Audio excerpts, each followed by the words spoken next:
108 ஆசனங்களை 30 நிமிடத்தில் செய்த மாணவர்கள். உலக சாதனை புத்தகத்தில் இடம் பிடித்து அசத்தல்.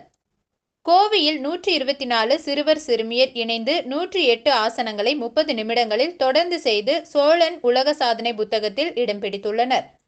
உடல் மற்றும் மனம் ஆரோக்கியமாக இருக்க யோகா செய்வதன் அவசியம் குறித்த விழிப்புணர்வை ஏற்படுத்தும் விதமாக கோவையில் யோகாவில் உலக சாதனை நிகழ்வு நடைபெற்றது.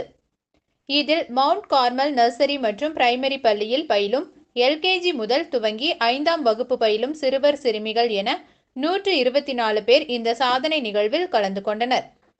அதன்படி 108 ஆசனங்களை அனைவரும் இணைந்து 30 நிமிடங்களில் செய்து சோழன் உலக சாதனை புத்தகத்தில் இடம் பிடித்தனர். அனைவருக்கும் வணக்கம். என்னுடைய பேர் முனைவர் நீலமேகம் நிமலன். சோழன் உலக சாதனை புத்தக நிறுவனத்தின் நிறுவனர் மற்றும் முதன்மை ஆசிரியர்.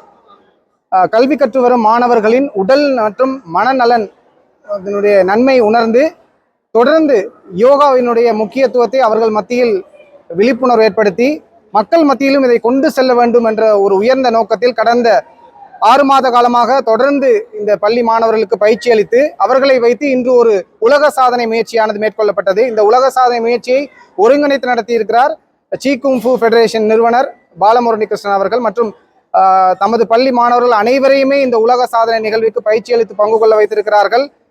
கோயம்புத்தூரில் இயங்கி வரும் மவுண்ட் கார்மல் நர்சரி